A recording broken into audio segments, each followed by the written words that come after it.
When this island's economy was booming, hundreds of thousands of savers from Britain and Holland put their money here via the online Icelandic bank Icesave.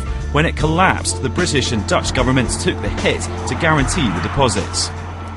The British government presented Iceland with a bill for just under £2.5 billion, which really isn't a drop in the ocean for a country with a population of about 300,000. One estimate puts the cost for each Icelandic family at £40,000. With 85% of their banking sector wrecked, their currency collapsing and their mortgages getting increasingly expensive, a quarter of Icelandic voters signed a petition against the Icesave deal, triggering a referendum, which will happen on March the 6th. The crew of this boat are preparing to spend a week at sea. They reckon the Icesave compensation will make the economic waters even choppier. Já, ég var byggingaverktaki.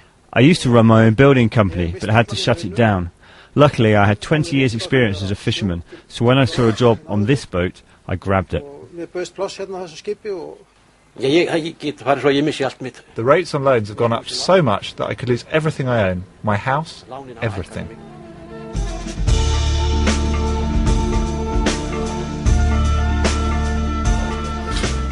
In this trendy Reykjavik shop, they sell banker-bashing t-shirts. And have a look at this one.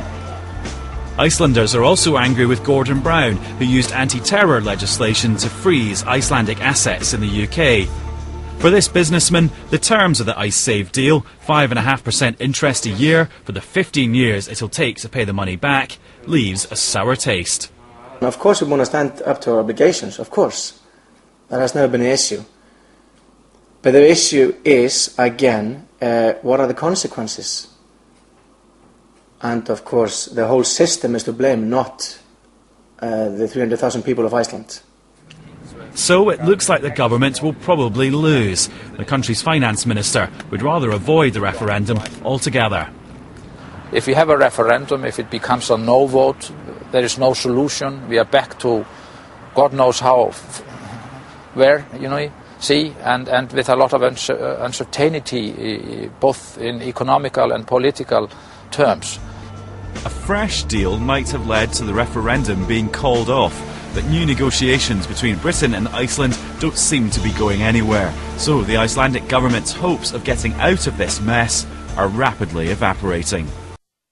To have this horrible thing hanging over us, this Icesave deal, on top of everything else, it's sort of looking into the precipice and just waiting to be pushed over the edge. Where is the responsibility of the British people, of the British government and of the Netherlands government? Why on earth should 300,000 people, the whole population of one country, pay for these mistakes?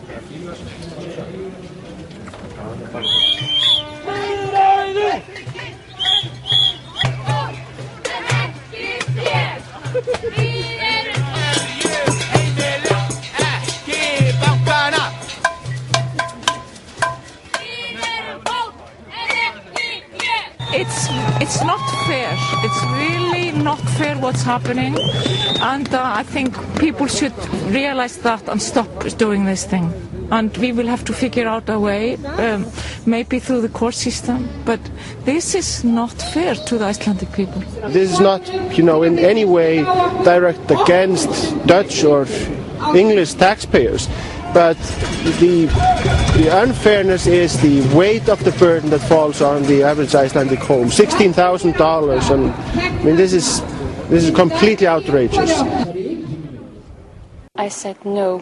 I voted no, of course. I voted no. I said no. No. I think most Icelanders agree on that the money should be paid, but in which way? I assume that they will get some money, for sure. But hopefully Iceland will be able to recover from this as well.